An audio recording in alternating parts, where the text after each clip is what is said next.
अब चमकिए प्यार से। सभी पशुपालकों की पसंद, देश का नंबर 1 कपिला पशु आहार।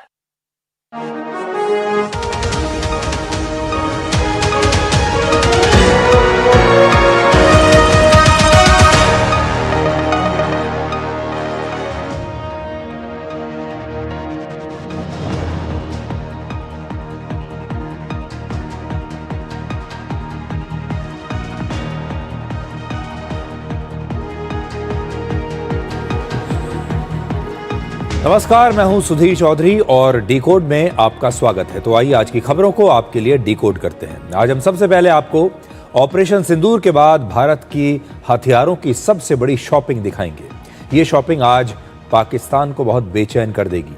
भारत सरकार ने आज ही 79,000 करोड़ रुपए के नए हथियारों की खरीद को मंजूरी दी है।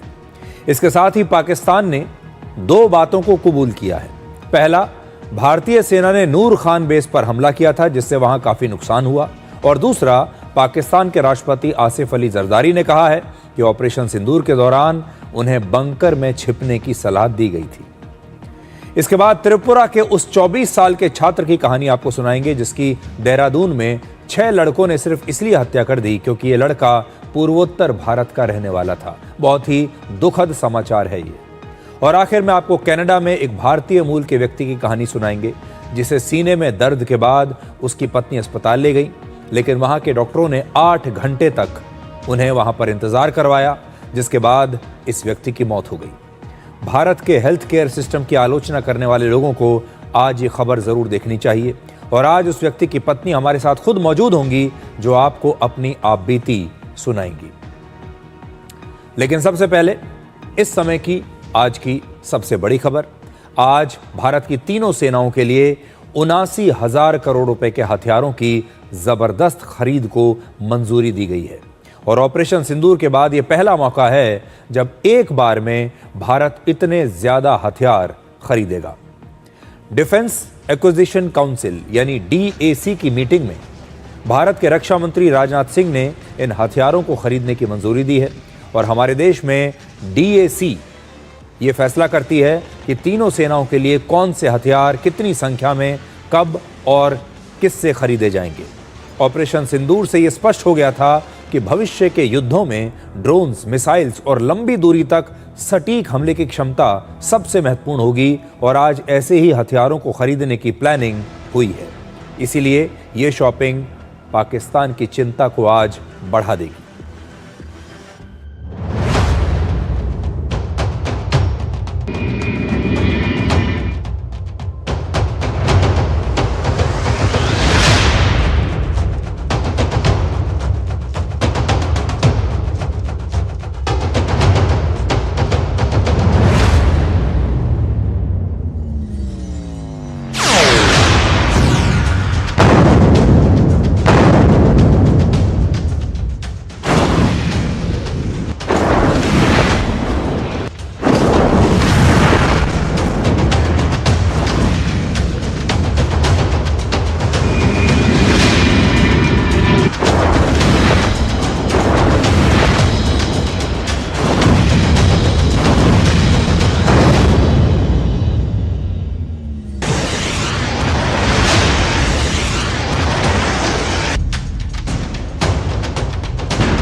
अब आपको इस डील की डिटेल्स बताते हैं और इस डील के 4 शक्तिशाली हथियारों के बारे में बताते हैं कि भारत कौन से नए हथियार अब खरीदने वाला है। पहला है Pinaka multiple rocket launch system. ये स्वदेशी रॉकेट 120 किलोमीटर की दूरी तक हमला कर सकता है। पहले इसकी रेंज 80 किलोमीटर थी और आज ही पिनाका रॉकेट के इस लंबी दूरी तक हमला करने वाले मॉडल का सफल परीक्षण भारत में हुआ है। और अब से थोड़ी देर पहले भारत के रक्षा मंत्री राजनाथ सिंह ने खुद ही इस परीक्षण की घोषणा की है। 2, 1, now, 1, 2, launch.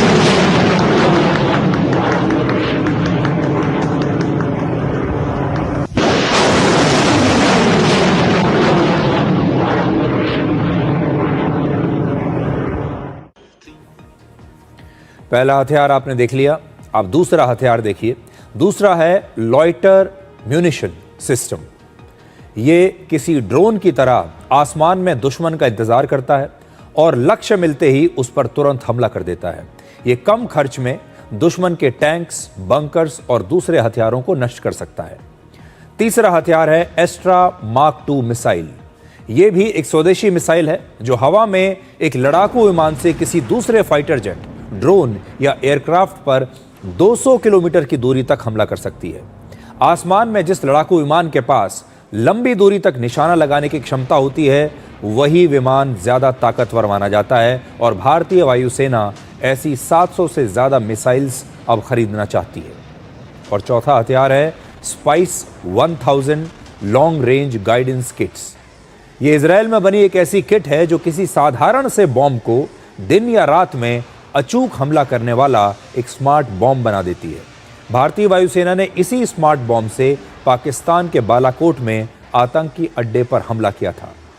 और ये जितने भी हथियार हम खरीद रहे हैं, इसका मतलब है कि भारतीय सेनाओं को अब तेजी से लेटेस्ट और आधुनिक हथियार दिए जा रहे हैं। स्वदेशी हथियारों पर जोर दिया जा रहा है और ऑपरेशन सिंदूर जैसे युद्ध की जरूरतों के मुताबिक अलग अलग प्रकार के हथियार अब खरीदे जा रहे हैं। आपको हमारे देश की हाल ही में की गई कुछ बड़ी डिफेंस डील्स के बारे में बताते हैं। इसी साल अप्रैल में भारतीय नौसेना के लिए फ्रांस की दसों एविएशन के साथ 26 रफाल फाइटर जेट्स खरीदने की डील हुई थी और इस डील पर 63,000 करोड़ रुपए खर्च होंगे। तो ये थी 63,000 करोड़ रुपए की डील, जो अभी तक की आज की डील से पहले सबसे बड़ी डील थी। वर्ष 2018 में रशिया के साथ S-400 एयर डिफेंस सिस्टम की 5 स्क्वाड्रन खरीदने की हमने डील की थी, जिसकी कीमत है 40,000 करोड़ रुपए। और भारतीय सेनाओं ने ऑपरेशन सिंदूर को सिर्फ 4 दिन में समाप्त कर दिया था। आपको याद होगा, हमने अपनी मर्जी से इस युद्ध को शुरू किया और अपनी मर्जी से इस युद्ध को हमने खत्म किया। ये हमारी एक बहुत बड़ी उपलब्धि थी, क्योंकि ऐसा बहुत कम होता है। बहुत सारी दुनिया की जो बड़ी बड़ी सेनाएं हैं वो युद्ध में उतर तो जाती हैं, लेकिन फिर युद्ध कब समाप्त करना है ये उनके हाथ में नहीं रहता। रशिया और यूक्रेन के युद्ध से आप ये सीख सकते हैं। रशिया ने सोचा था कि कुछ ही हफ्तों में इस युद्ध को समाप्त कर देंगे, लेकिन आज कई साल हो चुके हैं, ये युद्ध अब भी चलता जा रहा है। और भारत ने सिर्फ 4 दिन में अपना लक्ष्य हासिल करके ऑपरेशन सिंदूर को वहां पर रोक दिया था। लेकिन हमेशा ऐसा नहीं होगा कि हम सिर्फ 4 दिन के युद्ध में उससे बाहर निकल आएंगे। हो सकता है आगे भविष्य में हमें भी लंबे लंबे युद्ध लड़ने पड़े।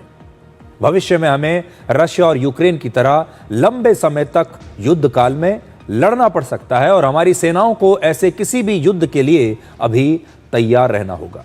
हम अक्सर ये बातें करते हैं जब युद्ध होता है कि पाकिस्तान के पास कितने हथियार हैं, उनकी संख्या कितनी है और पाकिस्तान की क्षमता क्या है, कितने दिन तक पाकिस्तान जैसी जो सेनाएं हैं वो हमारे साथ युद्ध लड़ सकती हैं। बहुत सारे लोग कहते हैं हमारे सामने पाकिस्तान 1 हफ्ते भी टिक नहीं पाएगा, क्योंकि उसके पास इतने हथियार और इतना गोला बारूद है ही नहीं। इसीलिए किसी भी अच्छी सेना के लिए 2 बातें बहुत जरूरी है। एक, उसके पास विभिन्न प्रकार के हथियार होने चाहिए। हर स्थिति से निपटने के लिए उसके पास अलग अलग प्रकार के हथियार होने चाहिए, ताकि उसकी सेना को यह समझ में आ सके, उसके पास ये विकल्प हो कि उसे कब कौन सा हथियार इस्तेमाल करना है। और दूसरा, उन हथियारों की अच्छी खासी संख्या हमारे पास होनी चाहिए ताकि हम लंबे समय तक युद्ध लड़ सकें। और अब भारतीय सेना दोनों फ्रंट पर काम कर रही है। एक, हम अपने हथियारों की जो वैरायटी है उसको बहुत बढ़ा रहे हैं। अलग अलग प्रकार के हम हथियार खरीद रहे हैं जो बहुत आधुनिक हैं, जो लेटेस्ट वॉरफेयर में काम आ सकते हैं, क्योंकि अब युद्ध लड़ने के जो तरीके हैं वो पहले से बहुत बदल चुके हैं। इसलिए अब हम भी आधुनिक हथियार खरीद रहे हैं। और दूसरा, हम उनकी संख्या को भी अब बढ़ा रहे हैं ताकि अगर ऐसा समय आया कि हमें लंबे समय तक कोई बड़ा युद्ध लड़ना पड़े तो हम लंबे समय तक युद्ध के मैदान में रह सकें, सरवाइव कर सकें। हमारे पास हथियारों का जो अलग अलग विकल्प हैं वो भी मौजूद रहें और हमारे पास संख्या भी अच्छी खासी होनी चाहिए। तो ये तैयारी है भारतीय सेना की। और एक और बात है जो आज पूरे देश को समझनी होगी। इससे पहले हम अपनी जो बेसिक ज़रूरतें होती थी हथियारों की, उसके लिए हम दूसरे देशों से बात करते थे।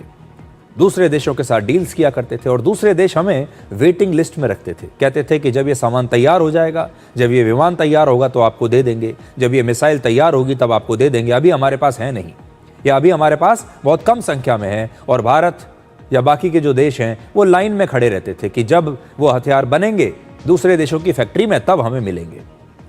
इससे निपटने का सबसे अच्छा तरीका यह है कि हम अब ये सारे हथियार अपने देश में बनाएं, स्वदेशी हथियारों का इस्तेमाल करें। इसलिए आज की भी जो डील हुई है, इतनी बड़ी डील है 79,000 करोड़ की, इसमें आप देखेंगे ज्यादातर जो हथियार हैं ये वो हैं जिन्हें हम अपने देश में बना रहे हैं। ये स्वदेशी मेड इन इंडिया हथियार हैं। ये एक बहुत बड़ी उपलब्धि है भारत की, जो आज हर हिंदुस्तानी को पता होनी चाहिए।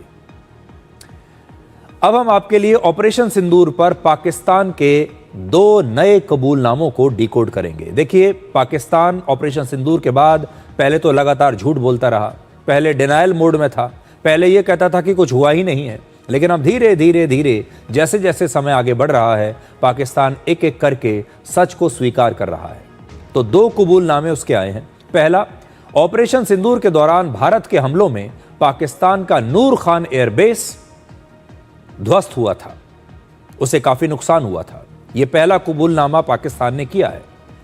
इसका मतलब है कि भारत की जो मिसाइल्स हैं वो नूर खान बेस तक पहुंच गई थी और नूर खान बेस पर भारत हमला करने में वाकई कामयाब रहा था, जो पाकिस्तान की एक बहुत बड़ी हार है, पाकिस्तान के एयर डिफेंस सिस्टम की एक बहुत बड़ी हार है।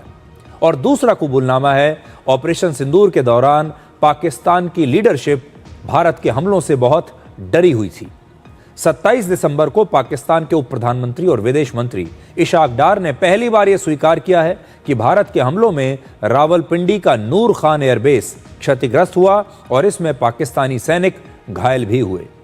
ऑपरेशन सिंदूर के बाद से पाकिस्तान के प्रधानमंत्री से लेकर उनके जनरल असीम मुनीर तक सभी ने पाकिस्तान को किसी भी नुकसान से इनकार किया था। लेकिन अब वही पाकिस्तान ये मान रहा है कि भारत ने ऑपरेशन सिंदूर के तहत 36 घंटे में 80 ड्रोन हमले किए थे। आप पहले ऑपरेशन सिंदूर पर पाकिस्तान के उप प्रधानमंत्री का यह कबूलनामा सुनिए और इसके बाद पाकिस्तान के राष्ट्रपति का एक दूसरा कबूलनामा हम आपको सुनवाएंगे, जिसमें पाकिस्तान के राष्ट्रपति कहते हैं कि जब ऑपरेशन सिंदूर शुरू हुआ तो उन्हें यह सलाह दी गई थी कि वो जाकर एक बंकर में छिप जाए। जब 9 मई की रात को सिविल मिलिट्री लीडरशिप ने प्राइम मिनिस्टर शहबाज शरीफ साहब की ज़ेरे क़यादत मीटिंग की और उसमें जो फैसले हुए वो करीबन हम रात को 1-1:30 बजे फारिग हुए और उसके जो फैसले हुए उनको ऑथोराइज किया गया। और अगली जो गलती थी वो इंडिया ने ये की कि नूर खान बेस के ऊपर उस रात को 2:30-3 बजे के करीब फिर अटैक कर दिया। हमारा ये प्लान था कि सुबह फजर के करीब 4 बजे शुरू होगा, को 7:45 तक ये ख़त्म होगा। तो वो प्रोसेस जो ऑथोराइज था प्राइम मिनिस्टर साहब की तरफ से उस डिस्कशन, उस बैठक के बाद वो उसको इम्प्लीमेंट होना था। लेकिन ये एक सेकंड मेरे नज़दीक जो वो ड्रोन्स और मिसाइल्स फेंक रहे, ये उनकी सुपर गलती थी। तो फिर हमारा ऑपरेशन शुरू हुआ। मुझे ये जब नूर खान हुआ थे अराउंड इट वाज 2:30-2:45 मुझे घर में इतला की, मैं अभी पहुंचा ही था आधा पौना घंटा उस मीटिंग से, तो मुझे इतला की गई कि ये हुआ, तो I came back to the office. Pakistan की जो लीडरशिप है, असल में उसकी सबसे बड़ी समस्या ये है कि वो अपनी जीत का दावा करते करते अपनी हार के राज खोल देती है। वो कहना तो ये चाहते हैं कि वो इस युद्ध में जीत गए थे, लेकिन ये कहते कहते वो बहुत सारे राज खोल देते हैं और फिर ये भी बता देते हैं कि उनका कितना नुकसान हुआ। नूर खान एयरबेस पाकिस्तान की राजधानी इस्लामाबाद से सिर्फ 25 किलोमीटर दूर है और पाकिस्तान के सबसे महत्वपूर्ण एयर बेसेस में से एक है। ऑपरेशन सिंदूर के बाद कई सैटेलाइट तस्वीरों में नूर खान एयरबेस का रनवे और उसके हैंगर क्षतिग्रस्त दिखे और कई महीनों तक यहां पर मरम्मत का काम चलता रहा। ऑपरेशन सिंदूर के दौरान भारतीय सेना ने पाकिस्तान के नूर खान बेस सहित 11 एयर बेसेस पर हमले किए थे और तब पाकिस्तान की लीडरशिप बंकरों में छिपने की प्लानिंग कर रही थी और यह खुलासा पाकिस्तान के राष्ट्रपति आसिफ अली जरदारी ने खुद किया है। उन्होंने बताया कि उनके मिलिट्री सेक्रेटरी ने उन्हें यह सलाह दी थी कि वो भी किसी बंकर में जाकर छिप जाएं। मेरे को मेरा MS उधर ही है, इसने आके मुझे कहा कि सर वो जंग शुरू हो गई है। ये वैसे तो मैंने उसको 4 दिन पहले बोला था कि जंग होने वाली है, मगर उसने मुझे आके कहा कि सर वो बंकर में चले। मैंने कहा शहादत आनी है तो यहाँ ही आएगी, बंकरों पे नहीं मरते लीडर, मैदान में मरते हैं, यहाँ नहीं मरते बंकरों में बैठ के। तो ये सोचे कि हम सब तैयार हैं, अगर दोबारा कभी भी पाकिस्तान को जरूरत पड़ी, कभी भी हमारी धरती माँ को जरूरत पड़ी, तो हम अपनी सब जान माल दर्द सबको लगाने के लिए तैयार हैं। पाकिस्तान का हर नेता, पाकिस्तान की जो पूरी लीडरशिप है, वो भारत के खिलाफ नफरत पर पलती है, और ये नफरत वो अपनी हर भाषण में पाकिस्तान की जनता के सामने जाहिर करते हैं, और ये वहाँ का सबसे बड़ा राजनीतिक मॉडल बन गया है। पाकिस्तान की सेना की बस एक ही काबिलियत है, अपनी ही जनता पर हमला करने की, चाहे वो बलूचिस्तान हो या फिर पाकिस्तान ऑक्यूपाइड कश्मीर। लेकिन जब भी पाकिस्तानी सेना भारत जैसी किसी प्रोफेशनल आर्मी से युद्ध लड़ती है, तब पाकिस्तान के पास 3 ही विकल्प होते हैं, या तो बंकर में छिप जाएं, या फिर सीज फायर का रिक्वेस्ट करें, और या फिर सरेंडर करें। आपने देखा होगा बांग्लादेश के युद्ध के दौरान पाकिस्तान सरेंडर कर चुका है, और इस बार पाकिस्तान ने 4 दिन के बाद ही सीज फायर करने के लिए रिक्वेस्ट किया। पाकिस्तान के परमाणु हथियारों से जुड़ा एक 24 वर्ष पुराना सच भी दुनिया के सामने पहली बार आया है। वो सच भी आज हम आपको बताते हैं। वर्ष 2001 से 2008 के बीच रशिया के राष्ट्रपति व्लादिमीर पुतिन और अमेरिका के पूर्व राष्ट्रपति जॉर्ज W. बुश की व्यक्तिगत बातचीत हुई थी, जिसे अमेरिका की सरकार ने अब सार्वजनिक किया है, उसे रिलीज किया है।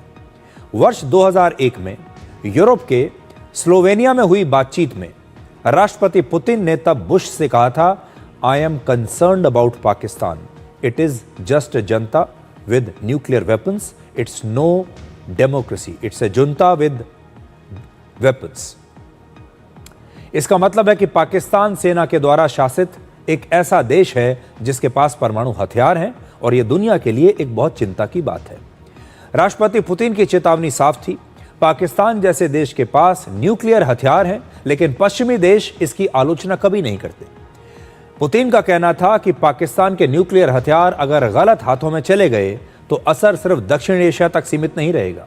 इसके बाद वर्ष 2005 में राष्ट्रपति पुतिन और बुश की फिर से मुलाकात हुई, और तब पुतिन ने कहा कि ईरान में पाकिस्तानी मूल का यूरेनियम मिला है और यूरेनियम से परमाणु हथियार बनाए जाते हैं। और तब बुश का जवाब था, दैट मेक्स अस नर्वस, यानी ये बात मुझे भी बहुत बेचैन करती है। इन बातों को 2 दशक बीत चुके हैं, लेकिन आज भी पाकिस्तान के प्रति पश्चिमी देशों का रवैया वैसा ही है। अमेरिका ने न्यूक्लियर हथियार बनाने के आरोप में ईरान पर तो हमला किया, लेकिन आज भी पाकिस्तान के न्यूक्लियर हथियारों पर पश्चिमी देश या अमेरिका कोई एक्शन नहीं लेते। लेकिन बड़ी बात यह है कि रशिया के राष्ट्रपति व्लादिमीर पुतिन पाकिस्तान के बारे में अमेरिका को चेतावनी दे रहे हैं, और अमेरिका से कह रहे हैं कि पाकिस्तान एक ऐसा देश है जिसकी सत्ता जो है वो तो सेना के हाथ में है, और उसके पास परमाणु हथियार हैं। ये डरने वाली बात है, ये चिंता करने वाली बात है। इसके बारे में आप सोचिए। तो आप सोचिए कितने वर्ष पहले रशिया के राष्ट्रपति ने अमेरिका को ये चेताया था, उन्हें चेतावनी दी थी कि आप पाकिस्तान से संभल कर रहिए। हथियारों की दुनिया में अमेरिका के F-35 फाइटर जेट का बड़ा नाम है, और अमेरिका को इस पर अब तक बड़ा गर्व भी होता था। यह दुनिया का सबसे महंगा और सबसे आधुनिक लड़ाकू विमान माना जाता है, लेकिन अब यह अमेरिका के लिए ही एक बहुत बड़ी चुनौती बनता जा रहा है। अमेरिका की एक नई रिपोर्ट के मुताबिक वर्ष 2024 में F-35 फाइटर जेट सिर्फ 50% समय ही उड़ान के लिए उपलब्ध रहे, और इसकी वजह है इस विमान के रखरखाव में कमी, इसके रखरखाव में आने वाली मुश्किलें, जिसका जिम्मा इसे बनाने वाली कंपनी लॉकहीड मार्टिन का है, और यही कंपनी इस विमान का निर्माण करती है। और अमेरिका की ये रिपोर्ट कहती है कि अमेरिका इसकी मेंटेनेंस की वजह से बड़ा परेशान है। ये जो विमान है ये ज़्यादातर हमेशा अंडर मेंटेनेंस रहते हैं, अंडर रिपेयर रहते हैं, और इसीलिए आधे विमान ही उड़ पाते हैं। इसका मतलब ये हुआ कि अगर 100 F-35 जेट अमेरिका के पास हैं तो उनमें से 50 में मेंटेनेंस की कुछ ना कुछ परेशानी चलती रहती है और ये जो 50% विमान हैं ये ज़रूरत पड़ने पर उड़ने के लिए तैयार ही नहीं थे। जबकि अमेरिकी सेना ने F-35 के मेंटेनेंस के लिए लॉकहीड मार्टिन को 15,300 करोड़ रुपए दिए थे।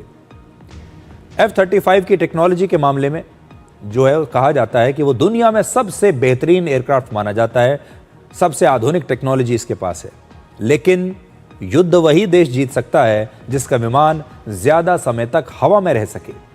एक F-35 फाइटर जेट की कीमत लगभग 1,200 करोड़ रुपए है। 1,200 करोड़ रुपए का एक प्लेन है और इसकी 1 घंटे की उड़ान की लागत लगभग 37 लाख रुपए है और यह पूरी दुनिया के किसी भी फाइटर जेट के मुकाबले सबसे ज्यादा महंगी उड़ान होती है। यानी इसे खरीदना तो महंगा है ही, इसे उड़ाना उससे भी महंगा है। अमेरिका सहित इस समय दुनिया के 20 देश F-35 फाइटर जेट इस्तेमाल कर रहे हैं और अब तक 1,270 फाइटर जेट्स डिलीवर किए जा चुके हैं। 1,270। इस समय पूरी दुनिया में 4 और ऐसे फाइटर जेट्स हैं जो दुनिया में सबसे ज्यादा खरीदे जा रहे हैं। तो आज मैं आपको यह भी बताता हूं कि F-35 फाइटर जेट के जो कॉम्पिटिटर्स हैं, जो इसे कड़ी टक्कर दे रहे हैं, वो कौन से हैं। और अमेरिका की जानते हैं चिंता क्या है कि अगर F-35 ऐसे ही रहा है, एक बात तो यह है कि महंगा है, उड़ाने में इसे बहुत पैसा लगता है, इसकी उड़ान बड़ी महंगी है। तीसरी बात यह है कि इसकी मेंटेनेंस बहुत महंगी है और अगर ये हमेशा रिपेयर में ही खड़े रहेंगे तो फिर कौन सा देश इन्हें खरीदेगा और अमेरिका को भी इसका नुकसान होगा। तो अब ये देखिए कि इन सारी चुनौतियों के बाद जो दुनिया के बाकी देश हैं उनके पास और क्या क्या विकल्प हैं, क्योंकि अमेरिका को यही डर है कि F-35 की अगर ये चुनौतियां रहीं तो दुनिया के जो दूसरे देश हैं वो दूसरे विमान खरीदना शुरू कर देंगे। तो बाजार में और कौन कौन से विमान हैं देखिए। फ्रांस के रफाल की कीमत लगभग 1,100 करोड़ रुपए है और वो F-35 से सस्ता है और 9 देशों ने इस समय 530 रफाल फाइटर जेट्स ऑर्डर किए हुए हैं। तो रफाल आप जानते हैं भारत ने भी खरीदा है, ये उसका एक बड़ा कॉम्पिटिटर है। यूरोफाइटर टाइफून लड़ाकू विमान की कीमत 1,100 करोड़ रुपए है और इसे ब्रिटेन, जर्मनी, इटली और स्पेन ने मिलकर बनाया है और 10 देशों ने अभी तक 800 टाइफून विमानों का ऑर्डर ऑलरेडी दे दिया है। तो यह भी बाजार में एक अच्छा फाइटर जेट है।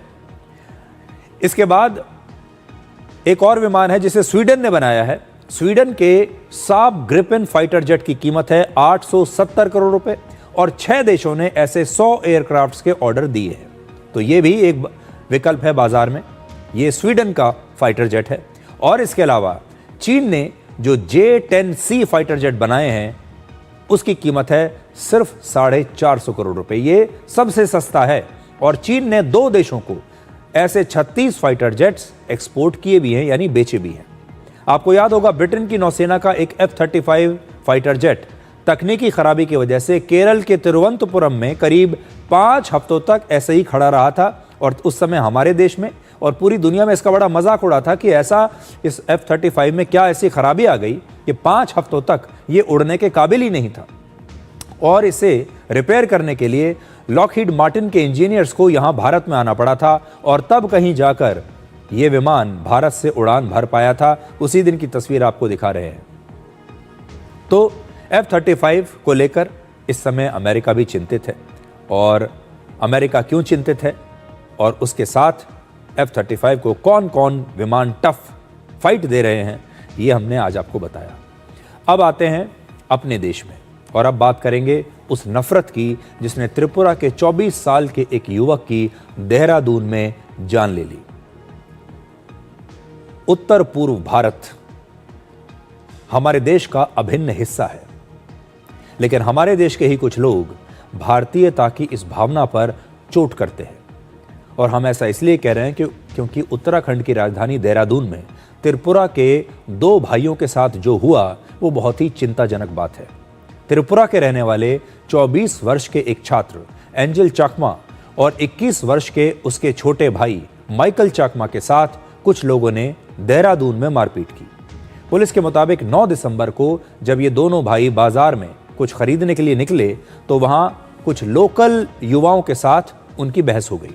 इसके बाद एंजल चाकमा के पिता तरुण प्रसाद चाकमा का कहना है कि हमले से पहले आरोपियों ने उनके छोटे बेटे पर नस्लीय और आपत्तिजनक टिप्पणियां की और जब उसने इन टिप्पणियों का विरोध किया और कहा कि वो भी भारतीय है तो फिर उन लोकल लड़कों ने उस पर हमला कर दिया।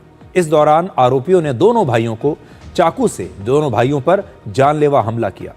इस मारपीट में एंजल चकमा गंभीर रूप से घायल हो गया और इलाज के दौरान 17वें दिन यानी 26 दिसंबर को अस्पताल में उसकी मृत्यु हो गई।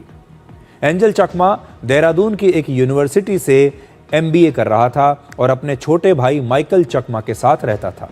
एंजल के पिता ने अस्पताल पर अपने बेटे के इलाज के दौरान लापरवाही बरतने का भी आरोप लगाया है और इन दोनों भाइयों के जो पिता हैं तरुण प्रसाद चकमा वो BSF में हेड कांस्टेबल हैं। सोचिए, एक सुरक्षाकर्मी, एक सोल्जर जो भारत के लिए सरहदों पर खड़ा हुआ है, उसके बेटों के साथ इसी देश में अगर ऐसी बात होती है तो यह कितने दुख की बात है। सबसे पहले इस मामले में आज आप उनका बयान सुनिए। मेरा लड़का खड़ा था, छोटा लड़का, उसी से फिर बात करने लगा। मतलब वो लड़का ने बोला मेरे को चीनी मोमो मतलब चाइनीज ऐसे मतलब ऐसे गलत व्यवहार बोल रहे थे, गलत बात बोल रहे थे। फिर पहले तो बोला मैं फोन में बात कर रहा था, उसने इग्नोर किया, बोला चलो रहे तो बोलने दे इसको, चुप रहा। फिर बाद में नजदीक आ गए, ऐसे ज़्यादा ऐसे बोलने लगा, छेड़ने लगा। फिर इतना ही बोला छोटा लड़का ने, भैया आप लोग ऐसे क्यों बोल रहे हो, हम भी तो इंडियन है, ऐसे मत बोलो, ये बोला। ऐसे बोलते उसको मतलब उन लोग हाथ में कारा पहनते हैं, वो कारा से सिर पे मारा, पीछे साइड में मार के सीधा उधर ही नीचे गिरा दिया बच्चे, छोटा बच्चा। बड़ा लड़का वहाँ से देखा, उठ के अरे लड़का को ये मेरा भैया को मार दिया। उन्होंने चाबी को बंद किया, इस तरह से बंद करके सीधा उनको प्रोटेस्ट करने लगा, बोला क्यों मार रहे हो मेरा भैया को, क्यों मार रहे हो। फिर पीछे से आके उसको चाकू मार के वहाँ नीचे गिरा दिया, दोनों भाई को वहाँ गिरा दिया। आज देश भर में लोगों के बीच गुस्सा है, नाराजगी है और देश भर में एंजल चकमा के समर्थन में हमारे देश के लोगों ने कैंडल मार्च निकाले हैं। ये कैंडल मार्च बताते हैं कि देश की आम जनता उत्तर पूर्वी भारत के लोगों के साथ खड़ी है। पुलिस ने अब तक 5 लड़कों को गिरफ्तार किया है, जिसमें से 2 लड़के नाबालिग भी हैं। देखिए ये कितनी चिंताजनक बात है, इसमें से 2 लड़के ऐसे हैं जो नाबालिग हैं और इन्हीं में नेपाल का रहने वाला एक आरोपी अभी तक पकड़ा नहीं गया है। पुलिस का कहना है कि दोनों भाइयों से मारपीट में नॉर्थ ईस्ट का एक युवक भी शामिल था। थाना सालाकुई के अंतर्गत एक मामला हुआ था और उसमें जो है ये त्रिपुरा के 2 छात्र थे, एक एंजल चकमा और एक उनका भाई था माइकल चकमा। ये 9 तारीख के शाम की घटना थी जब ये सालाकुई में गए हुए थे किसी काम से। तो इसी दौरान इनकी कुछ जो स्थानीय युवक थे और बाकी एक नॉर्थ ईस्ट के ही एक और युवक थे, तो उनके साथ इनकी किसी बात को लेकर झड़प हो गई थी। इनके बीच आपस में मारपीट हुई, जिसमें कि बताया गया कि 1-2 चाकू से वार किए गए, किसी कड़े से भी इनके ऊपर वार किए गए, जिससे कि ये गंभीर रूप से घायल हो गए।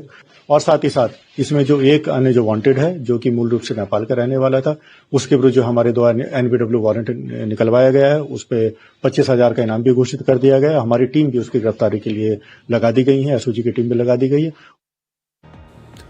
ये बहुत दुख की बात है, चिंता की बात है। त्रिपुरा का एक युवा पढ़ाई करने के लिए भारत के ही एक और राज्य उत्तराखंड की राजधानी देहरादून में आता है और देहरादून में उसके साथ इस तरह की दुर्घटना होती है। उत्तराखंड के मुख्यमंत्री पुष्कर सिंह धामी ने एंजल चाकमा के पिता से आज मोबाइल फोन पर बातचीत की और इस दौरान एंजल चाकमा के पिता ने मुख्यमंत्री पुष्कर सिंह धामी से उत्तर पूर्वी भारत के बाकी बच्चों की सुरक्षा का भी अनुरोध किया। बहुत ही दुखद घटना हुआ, हम बहुत दुखी हैं इससे और इस पर हमने बहुत सख्त कार्रवाई के लिए कहा है यहाँ पर, है ना। और 4-5 लोग जो भी इसमें थे बदमाश, 5 गिरफ्तार कर लिए गए हैं, जो भी इस घटना में जिन्होंने भी अपराध में किया है। मेरा एक ही विनती है सर। हाँ बताइए। उधर और भी बच्ची है सर नॉलेज का, नहीं किसी का साथ ना हो। नहीं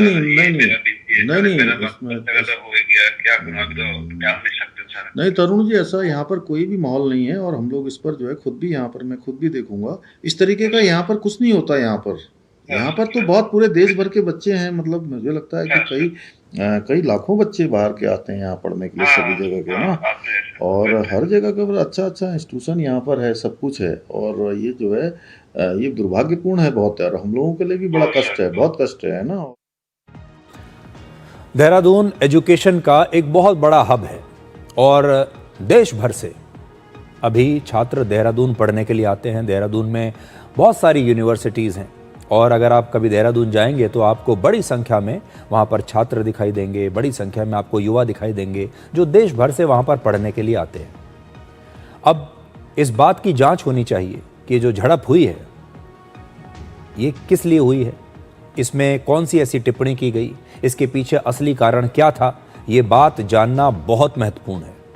एक पिता जो देश की सेवा कर रहा है, जो बीएसएफ में काम कर रहा है, हमारे सरहदों की रक्षा कर रहा है, और उस पिता के अपने जवान बेटे की देश में रक्षा नहीं हो रही।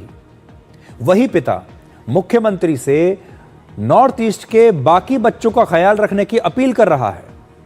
हमारे देश के स्कूलों में पढ़ाया जाता है कि भारत विविधताओं में एकता का देश है, लेकिन सवाल यह है कि क्या ये एकता हर जगह एक जैसी दिखाई देती है। देश के ज़्यादातर हिस्सों में नॉर्थ ईस्ट के लोग मिलजुल कर रहते हैं, साथ में नौकरी करते हैं, पढ़ाई करते हैं, व्यवसाय करते हैं, खाते हैं, पीते हैं। आज केंद्र सरकार नॉर्थ ईस्ट के विकास के लिए अरबों रुपए खर्च कर रही है। एक ज़माना था जब नॉर्थ ईस्ट के जो राज्य थे वो बाकी के देश से कटे हुए थे, लेकिन अब वैसा नहीं है। पिछले साल भारत सरकार ने नॉर्थ ईस्ट के विकास पर 1 लाख करोड़ रुपए से ज़्यादा खर्च किया। प्रधानमंत्री मोदी अक्सर नॉर्थ ईस्ट के दौरे पर जाते रहते हैं और नॉर्थ ईस्ट की संस्कृति को देश भर में वो बढ़ावा देते हैं। आज मैं आपसे एक अपील करना चाहता हूं कि अगर आपको कोई ऐसा व्यक्ति दिखे जो नॉर्थ ईस्ट के लोगों के साथ भेदभाव करता हो तो आप सब मिलकर इस मानसिकता का विरोध कीजिए, क्योंकि हिंदुस्तान एक है और हम सब हिंदुस्तानी हैं, हम सब भारतीय हैं। नॉर्थ ईस्ट में, उत्तर पूर्व के राज्यों में बहुत बड़ी संख्या में दर्शक हमें देखते हैं। आज हम उनसे भी ये कहना चाहते हैं कि ये घटना हुई है जो बहुत दुखद है, ये चिंताजनक बात है, लेकिन पूरा भारत उनके साथ है। वो भारत का वैसा ही हिस्सा है जैसे महाराष्ट्र हिस्सा है, जैसे केरल हिस्सा है, जैसे तमिलनाडु हिस्सा है, जैसे उत्तराखंड भारत का हिस्सा है। ऐसे ही उत्तर पूर्व के जितने भी राज्य हैं वो भी भारत के उतने ही हिस्सा हैं, वो भी भारत का उतना ही अटूट अंग है, और हम सब मिलकर इन सारी चुनौतियों का मुकाबला करेंगे। अब एक और चुनौती के बारे में आपको बताता हूं, और ये चुनौती आ रही है कनाडा से। आप में से बहुत सारे लोग ऐसे होंगे जो हमारे अपने देश के हेल्थ केयर के बारे में, हमारे देश के अस्पतालों की बड़ी आलोचना करते होंगे और पश्चिमी देशों की बड़ी तारीफ करते होंगे। अब जरा ये खबर ध्यान से सुनिएगा। कल्पना कीजिए आपके घर के किसी सदस्य को अचानक सीने में तेज दर्द शुरू हो जाए। आप उसे जल्दी से तुरंत 20 मिनट के अंदर अस्पताल भी पहुंचा दें, और अस्पताल में डॉक्टर्स 8 घंटे तक आपको इंतजार कराते रहें, मामूली छोटी मोटी इधर उधर की दवाइयां देते रहें, और आपके परिवार के सदस्य का इलाज ना करें, और फिर वहीं बैठे बैठे इलाज का इंतजार करते करते उसकी मृत्यु हो जाए आपकी आंखों के ठीक सामने। ऐसा कनाडा में हुआ है। कनाडा के एडमंटन शहर में भारतीय मूल के 44 वर्ष के एक व्यक्ति के साथ बिल्कुल यही हुआ। उनका नाम है प्रशांत श्री कुमार, और वो सीने में तेज दर्द की शिकायत के बाद अपना इलाज कराने के लिए एक अस्पताल पहुंचे, लोकल अस्पताल कनाडा में, और इस अस्पताल का नाम है ग्रे नन्स कम्युनिटी हॉस्पिटल। और तब अस्पताल के इमरजेंसी रूम में प्रशांत श्री कुमार की शुरुआती जांच की गई। उनके साथ उनकी पत्नी भी वहां पर थी, और उन्होंने बताया कि 22 दिसंबर को दोपहर 12:20 पर प्रशांत श्री कुमार को अस्पताल लाया गया। फिर रात में 8:50 तक, यानी करीब 8.5 घंटे तक उन्हें सिर्फ एक दवा दी गई, लेकिन उनका सही इलाज नहीं हुआ। और इस दौरान प्रशांत श्री कुमार लगातार सीने में दर्द की शिकायत करते रहे। उनका ब्लड प्रेशर बढ़कर 210 तक पहुंच गया, जबकि सामान्य ब्लड प्रेशर इससे कहीं ज्यादा नीचे होना चाहिए। हालात बिगड़ने के बाद भी प्रशांत श्री कुमार को किसी तरह की कोई मेडिकल मदद वहां पर नहीं मिली, बावजूद इसके कि वो अस्पताल में बैठे हैं, और जिस अस्पताल में वो इलाज कराने गए वहीं पर उनकी मृत्यु हो गई। प्रशांत श्री कुमार की पत्नी का दावा है कि उनके पति को समय पर इलाज न देकर इस अस्पताल ने उनकी हत्या की है। और ये एक वीडियो है जो उन्होंने अस्पताल से ही बनाया है। मैं चाहूँगा कि थोड़ा सा वीडियो आप उनका अगर दिखा सकें तो आप देखिए कि उन्होंने अपने पति के शव के साथ खड़े होकर ये वीडियो बनाया और इस अस्पताल में उनके साथ क्या हुआ इसे पूरा एक्सपोज किया। ये वीडियो आप देख लीजिए। Prashant Shri Kumar complained of acute chest pain at 12 o'clock noon today. This is Monday, December 22nd, and he was brought to Grainlands Hospital by 12:15, 12:20.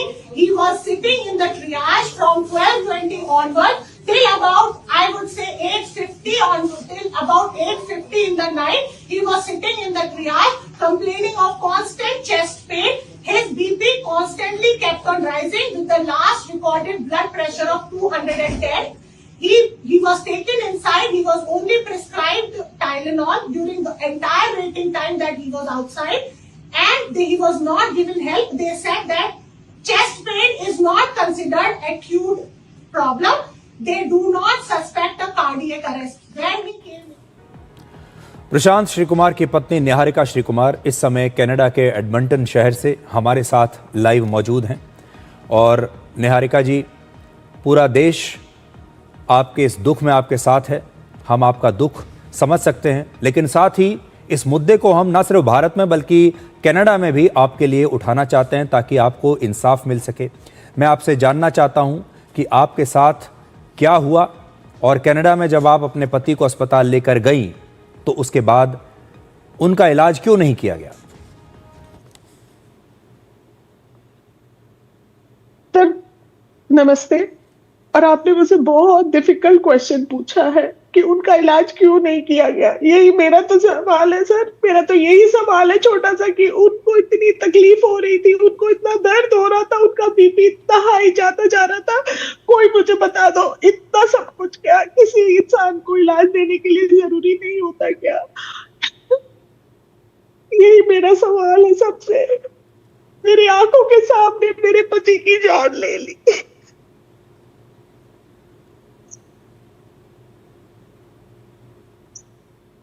Niharika जी, क्या आमतौर पर वहां के जो जी आप अपनी बात पूरी कीजिए। मैं 8.5 घंटे उनके साथ बैठी रही, अपने बच्चों को घर पे अकेला छोड़ा मैंने। मैं बीच बीच में आके देखती रही। मेरे बच्चा एक छोटे वाला, वो 24/7 मुझ पे निर्भर है। मैं इतनी घबराई भी हूँ सर इस समय। मुझे अपना फ्यूचर अंधेरे में दिखाई दे रहा है, मेरे बच्चों का फ्यूचर अंधेरे में दिखाई दे रहा है। हमने अपने जीवन में कभी ये कल्पना भी नहीं करी थी कि हमारे साथ ऐसा हो जाएगा। प्रशांत was such a nice person। उन्होंने सब कुछ प्रॉपर किया, कभी कुछ भी वो गलत नहीं करते थे। He was such a rules oriented person। Niharika जी, क्या आप इसके लिए कनाडा का जो हेल्थ केयर सिस्टम है उसे दोषी ठहराती हैं, अस्पताल की लापरवाही को दोषी ठहराती हैं, या वहां आपको लगता है कि सिस्टम ही ऐसा है कि वहां पर लोगों को लंबा इंतजार कराया जाता है? क्या डॉक्टर्स को समझ में नहीं आया कि आपके पति को क्या समस्या है, या फिर वहां पर ये एक जनरल प्रैक्टिस है कि छोटी मोटी दवाई दे दें और कोई बड़ा प्रोसीजर ना करें? सर मैं क्या बताऊं, मुझे तो सब कुछ ही लग रहा है इस समय। क्या हो सकता था, क्या नहीं हो सकता था। सर चेस्ट पेन तो बहुत बड़ी बात है ना।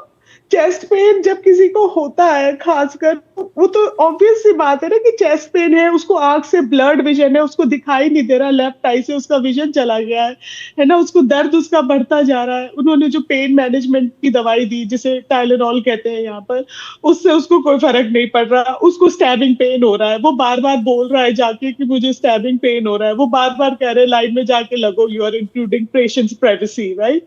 सो मैं क्या बोलूं अब इस चीज में, राइट। उसका बीपी बढ़ता गया, वहां पे बीपी बढ़ता गया, फिर भी उन्होंने जो लास्ट रिकॉर्डेड 210 की वैल्यू है वो भी फ्लैग नहीं हुई, है ना। उसको वहां पर भी बोल दिया मेरे सामने कि जाके तुम बैठ जाओ, है ना। मेरे को बोला कि इसको 6.5 घंटे हो गए, बट क्या कहते हैं, ये यहाँ पे जो लॉन्गेस्ट कोई वेट करा है वो 8-11 घंटे की वेट है।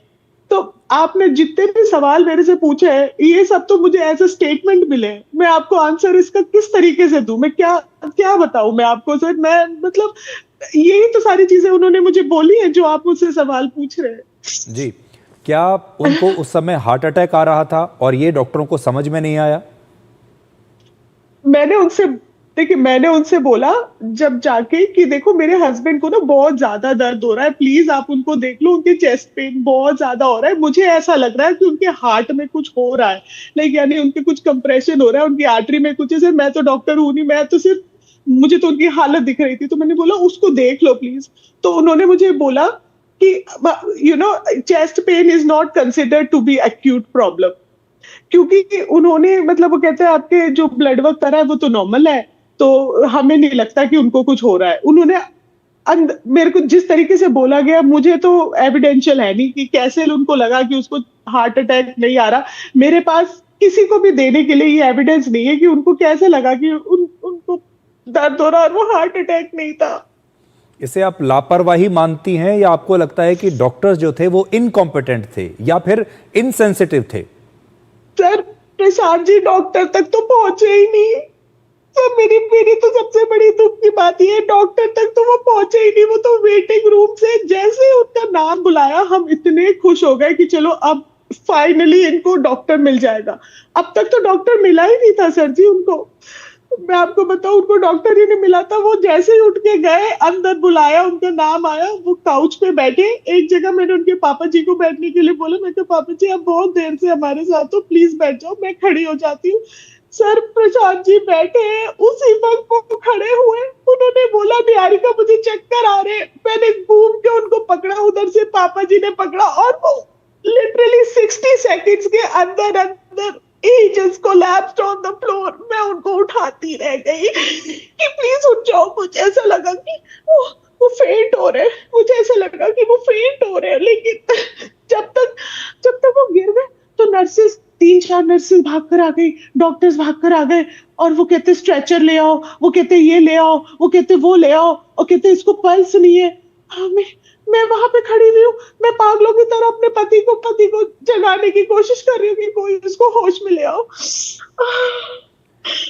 निहारिका जी, तो आप ये कह रही हैं कि इतने घंटे तक, लगभग 8 घंटे तक आप डॉक्टर से मिल ही नहीं पाए, तो इस इतने घंटे तक उनको कौन अटेंड कर रहा था?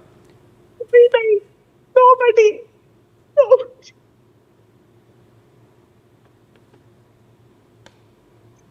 Nobody was attending him. He was waiting in the triage. He was waiting there. It's a big waiting area here, जहाँ पे सबको बिठा दिया जाता है और वहां पे जाके वो लड़खड़ाता हुआ जाता है काउंटर पे पूछने के लिए। फिर मैंने उसको बोला, मैं कहा तुम मत जाओ प्लीज, तुम मत जाओ, तुम जाके बैठो, मैं जाती हूँ, मैं खड़ी होंगी लाइन में। मैं खड़ी हुई, 2-3 बार मैंने पूछा, वो मुझे भी वही सवाल जवाब मिला, उसी सवाल का जो मैंने अभी आपको बताया कि वो कोई इमरजेंसी नहीं है, this is not an emergency. Chest pain तो यहाँ कहते हैं, यहाँ पे सभी लोग पेन कहते हुए आते हैं, सबको अटेंशन चाहिए होती है, इस वजह से कहते हैं कि पेन हो रहा है, पेन हो रहा है। जी, आपको वहां पर इसके बाद वहां की सरकार से कोई मदद मिली? आपको भारतीय दूतावास से कोई और मदद चाहिए? सर मेरे पति के लिए जस्टिस चाहिए। मेरे बच्चों का फ्यूचर इन्होंने अंधकार में डाल दिया। मेरे को उन्होंने सड़क पे लाके खड़ा कर दिया है, बिल्कुल सब कुछ छीन लिया। Sir he was the sole bread earner of the family, he was a very reputed member of the community। 25 साल से प्रशांत जी और उनकी पूरा परिवार कनाडा में था। 25 साल से वो लोग इतने प्रोफेशनल्स हैं, सब कुछ वो सारा टैक्सेस वगैरह सब कुछ देते थे। 25 साल से इनकम टैक्स में दिया, इतना पैसा इनकम टैक्स में दिया है हम लोगों ने। मेरे को तो कहते लगता है एक दिन उस बच्चे को, एक दिन प्रशांत जी को इलाज की जरूरत पड़ी, उन्होंने उसको इलाज नहीं दिया। सर 25 साल हमने पैसा दिया, एक दिन इलाज मांगा, एक दिन वो नहीं मिला, तो हमारा पैसा कहाँ गया? निहारिका जी, आप तो भारत से हैं, आप मेरठ से हैं, और कई बार जब मैं आपकी बात सुन रहा हूं तो कई बार मुझे ऐसा लगता है कि अगर वो भारत में होते, यहाँ होते, तो 100% उन्हें कोई ना कोई डॉक्टर तुरंत अटेंड करता। 10 मिनट के अंदर सर मेरे को इतना, मैं आपके माध्यम से उन सभी लोगों तक ये मैसेज पहुंचाना चाहती हूँ जो मुझे आज तक जानते भी नहीं थे, कि आप लोगों का बहुत बहुत शुक्रिया। लोग मुझे कह रहे हैं कि मैडम अगर आप इंडिया में होती लेस देन 10 मिनट्स हम आपके हस्बैंड को बचा सकते थे, लेस देन 10 मिनट्स। सर ये सुन के मेरा दुख मल्टी टाइम्स बढ़ जाता है, that my husband could have been saved, this could have been totally different। Niharika जी, देखिए आपके पति सीए थे, बहुत पढ़े लिखे व्यक्ति थे, बहुत सफल थे अपने प्रोफेशन में, और कोई भी व्यक्ति, आप हो या आपके पति हो, लोग बाहर जाते हैं, विदेश जाते हैं कि अपनी ज़िंदगी अच्छी बनाएंगे, अपना करियर अच्छा बनाएंगे, अपने परिवार के लिए एक अच्छी ज़िंदगी वो चुनेंगे, और अचानक से एक ऐसा ब्रेक लगता है तो वाकई में एक बहुत दुख होता है। और कई बार ये जो क्लैश होता है हमारे बहुत सारे लोगों के बीच में कि अपने देश में रहें कि विदेश में जाएं, और विदेश में जाएं और उसके बाद इस तरह की कोई चीज़ घटना हो जाए तो वाकई में बहुत दुख भी होता है, और समझ में नहीं आता कि अपनी किस्मत को दोष दें या फिर वहां के उस हेल्थ केयर सिस्टम को हम दोष दें। सर प्रशांत जी बहुत छोटे थे, मतलब जस्ट आई थिंक उन्होंने ग्रेजुएशन करी थी, हमारी तो अरेंज मैरिज थी, तो उन्होंने ग्रेजुएशन करी थी जब वो आए थे अपने पेरेंट्स के साथ यहाँ पर, राइट। तो अब ये सवाल तो देखिए, अब उनके पिताजी तो वो इसलिए लेकर आए थे ना कि वो अपने पूरे फैमिली को एक वो अच्छा लाइफ, अच्छा जीवन दे पाएंगे। उनका तो थॉट प्रोसेस यही था ना उस समय की ताजी हवा, हेल्थ केयर, अच्छा हेल्थ केयर, सारी फैसिलिटीज इतनी अच्छी हैं। तो अगर कोई इंसान अपना देश छोड़ के एक my father in law was also very well settled, Delhi में बहुत अच्छे सेटल थे। मुझे नहीं लगता कि उनको कोई जरूरत थी उस समय कनाडा आने की, right. But he still decided to give better life to his family, that's why he moved here. I don't think so मेरे फादर इन लॉ ने भी कभी अपने बुरे से बुरे सपने में भी ये सोचा होगा कि वो अपने परिवार को लेकर तो आए हैं, बट वो इसलिए लेकर आए ताकि इतने टाइम बाद, 25 साल बाद, अपने जवान बेटे को खो दे। निहारिका जी, आपको क्या ऐसा भी लगता है क्योंकि आप भारत से हैं, इंडियन हैं, इसलिए भी हो सकता है आपकी अनदेखी की गई हो, आपके साथ कुछ भेदभाव जैसी चीज भी आपको नजर आई, ऐसा लगा आपको?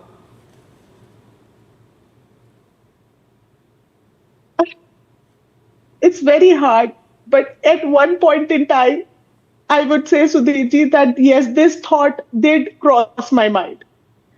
This thought did cross my mind, क्योंकि मैंने जब वो जो नर्स थी या जो भी थे, जो भी बोले हम उनको, जो काउंटर के पीछे थी, वो उनसे जब मैंने पूछा तो मतलब I did not get the treatment जो मुझे मिलना चाहिए था। जैसे रफा दफा कर देते ना कि हाँ जाके बैठ जाओ जाके, मुझे उस तरीके का लगा। तो मुझे थोड़ा सा बुरा लगा कि क्यों हमारे साथ ऐसा, क्यों हमने ऐसा क्या बिगाड़ा है कि तुम मतलब हमारी बात नहीं सुन रहे हो। तो yes, I would say yes, for once this thought did cross my mind. They did not think you important enough to respond. Exactly. Like we weren't important enough. Like as if we just came yesterday and we were just burdens on healthcare system. No, that was the feeling I got at that point in time. Niharika जी, हम और भारत में करोड़ों लोग, हमें आप अपने परिवार का सदस्य ही मानिए। आप बताइए हम आपके लिए क्या कर सकते हैं अभी? कनाडा में क्या किया जा सकता है? कनाडा में अगर जो हमारा जो लोकल हाई कमीशन है, वहाँ से अगर आपको कोई मदद चाहिए, आप बताइए कि हम क्या करें आपके लिए। सर मुझे इसमें एक फेयर ट्रांसपेरेंट जजमेंट चाहिए। I also know, and they also know, that there is negligence. There is medical negligence. Like मैं क्या, ये तो पूरी दुनिया बोल रही है, right? It is basically an open and shut case. It is evident. वहां पे सारी information है. Nobody has reached out to me. किसी ने मेरे से डायरेक्टली किसी ने भी बात नहीं करी अभी तक। मुझे किसी ने भी ये नहीं बोला कि ये जो हुआ वो गलत हुआ, राइट? ऐसा नहीं होना चाहिए था। I don't want any other Prashant Shri Kumar in the same boat. मैं नहीं चाहती कि कोई और निहारिका इस तरीके से सफर करे आगे चल के। मैं नई की लाइन बोलना चाहूंगी सुधीर जी कि दूर की घास ना हमेशा हरी होती है। तो आज आप उस फैसले को भी आपके दिमाग में कहीं ना कहीं ये आ रहा होगा कि यहाँ जब आने का फैसला था वो आपने गलत फैसला लिया। सर मेरा फैसला तो नहीं था। देखिए मैं तो, मेरा परिवार, you know, as I said, it was an arranged marriage and I am proud to say कि मैं एक वो ड्रीम लाइफ जी रही थी, right. My husband was fantastic. एक ऐसे जीवन साथी की चाहत जो एक लड़की को हो सकती है, वो बिल्कुल वही थे। आज मैं सोचूं कि अगर मैं कुछ भी ऐसा सोचना चाहूं कि क्या था, कुछ ऐसा सोच लूं, कुछ गलत हुआ, तो मुझे नहीं याद आता। मेरे सास ससुर इतने अच्छे, मुझे इतना प्यार करने वाला ससुराल मिला। मेरे को तो कभी मायके का ध्यान ही नहीं आया। मैं वो बोलती हूँ, मुझे तो मायके का ध्यान ही नहीं आया, राइट। मैं तो उसने बुलाया और मैं यहाँ चली आई उठकर, है ना। तो मुझे ऐसा लग रहा है कि गलती किससे हुई है ना। मैं शादी में तो कहती थी कि भाई मैं तो, तुम इंडिया आ जाओ, मैं तो रहूंगी नहीं, मैं तो ऐसा बड़ा फैसला ले नहीं सकती थी। Niharika ji, you are like my sister, और आप भारत में हमारे जितने लोग हैं आप सब की एक बहन की तरह हैं। हम सब आपके साथ हैं। आपके पति को तो हम वापस नहीं ला सकते अब, प्रशांत को, लेकिन उसके अलावा जो कुछ भी कर सकते हैं आप हमें बताइएगा, और हम पूरी कोशिश करेंगे कि इसके बाद आपको इंसाफ मिले, कनाडा की सरकार इसकी इंक्वायरी करे और आपको जस्टिस ज़रूर मिलना चाहिए। ये ज़रूर हम आज आपको आश्वासन देते हैं। आपका बहुत बहुत शुक्रिया। आप अपना ध्यान रखिए और हम आपसे फिर ऑफलाइन अलग से बात करते रहेंगे। Thank you so much Sudhir ji, बहुत बहुत धन्यवाद। देखिए कितनी दुखद कहानी आज हमने आपको दिखाई है। एक पत्नी जो अपने पति को अस्पताल लेकर जाती है और समय पर लेकर जाती है, 20 मिनट के अंदर अपने पति को अस्पताल ले गई।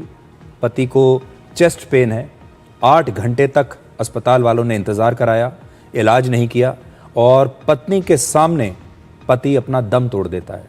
उसके बाद पत्नी अपने पति के शव के साथ खड़े होकर ये वीडियो बनाती है और दुनिया को बताती है कि उसके साथ कितनी बड़ी नाइंसाफ़ी हुई है और कैसे इन अस्पताल वालों ने एक प्रकार से उनके पति की हत्या की है। और आज इसीलिए निहारिका को हम आपके सामने लेकर आए। ये कोई समय नहीं है, ये तो मातम का समय है, शोक का समय है, लेकिन फिर भी हमें ये लगा कि निहारिका की बात भारत के हर निवासी तक पहुंचनी चाहिए, कनाडा तक पहुंचनी चाहिए, और हम कोशिश करेंगे कि हम उन्हें इंसाफ दिलवाएं। अब छोटा सा एक ब्रेक लेते हैं और ब्रेक के बाद आपको एक नन्हे नायक से मिलवाएंगे जिसे ऑपरेशन सिंदूर के दौरान भारत के सैनिकों की मदद करने के लिए राष्ट्रीय बाल पुरस्कार मिला है।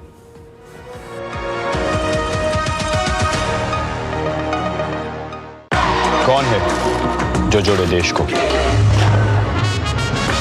विकसित भारत का विकसित भारत।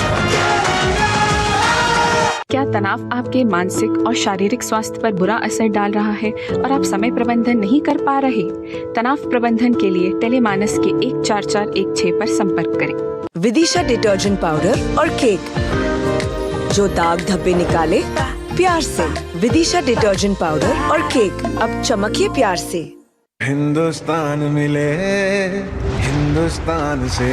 जय हो विजय हो, देश हो विदेश हो, जेके हो। देश का टायर जेके टायर। गोल्डी मसाले के 100 ग्राम के स्पेशल पैक्स में फ्रेशनेस लॉक है। ऐसे गोल्डी मसाले जहां जाएं रिश्ते बनाएं। कौन है जो जोड़े देश को? विकसित भारत का विकसित भारत।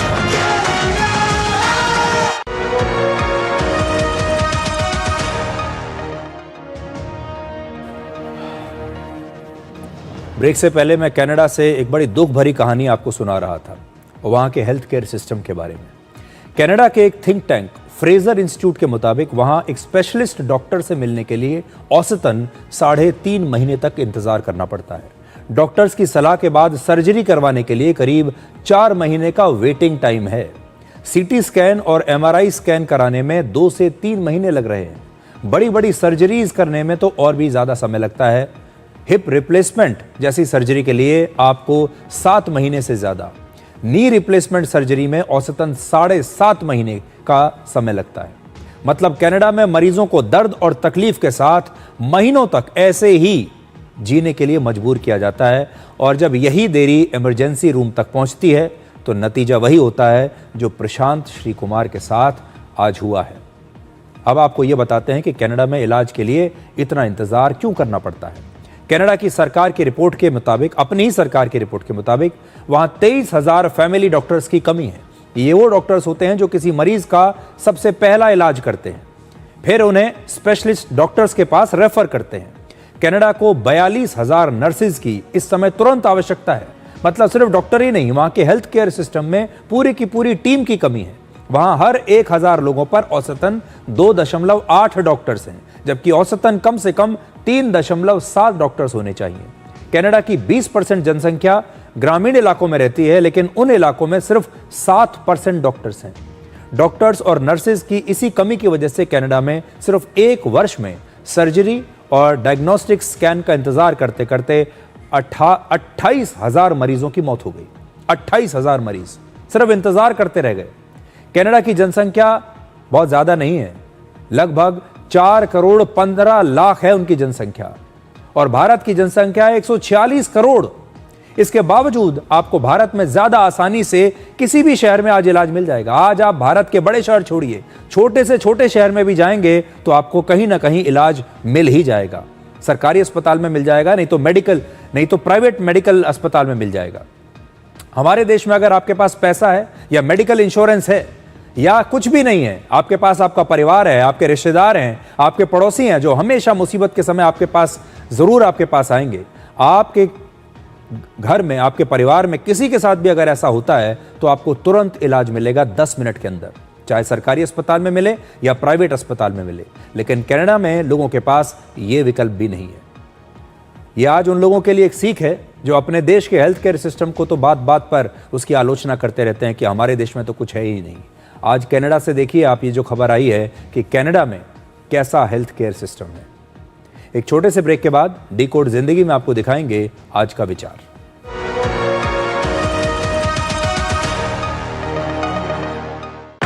कौन है जो जोड़े देश को? विकसित भारत का विकसित वायर। इस देश की हर माँ, बच्चे, बूढ़े, जवान, खिलाड़ी, डॉक्टर, इंजीनियर, सबको गाय भैंस की दूध की शक्ति पर भरोसा है। पर जब इन पशुओं को कपिला पशु आहार मिलेगा, तभी तो दूध सिर्फ ज्यादा ही नहीं, शक्ति से भरपूर भी होगा। कपिला पशु आहार, देश का नंबर 1 पशु आहार। क्या आप परेशानियों से घिरे हैं? मन भारी है और कोई रास्ता नजर नहीं आ रहा? याद रखें, समाधान आपके पास है। टेलीमानस के निःशुल्क नंबर 14416 पर कॉल करें। कहीं से भी, कभी भी, 24 घंटे यह सुविधा उपलब्ध है। यहाँ आपकी बात सुनी जाती है, समझी जाती है और आपको सही दिशा दी जाती है। आप अकेले नहीं हैं, मदद बस एक कॉल दूर है। मौत कभी अचानक आती है तो कभी दबे पांव। दुर्घटना प्रभावित गर्भवती महिला, थैलेसीमिया रोगी के लिए रक्त का अभाव जानलेवा हो सकता है।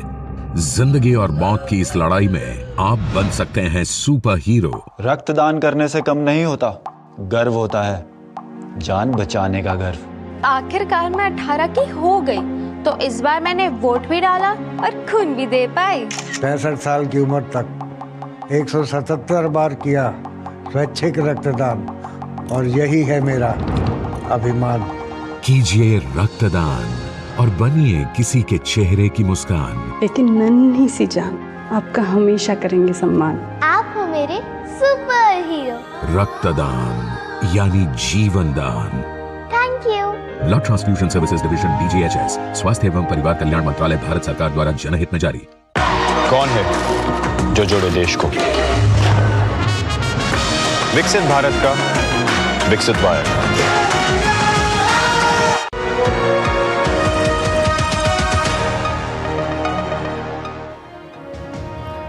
तो आज के लिए डिकोड में इतना ही। अब आपसे हमारी अगली मुलाकात होगी कल रात 9 बजे। तब तक आप खुश रहिए, सुरक्षित रहिए, स्वस्थ रहिए। और वो ऐसा है, वो वैसा है, लेकिन इंसान खुद भूल जाता है कि वो कैसा है। नमस्कार।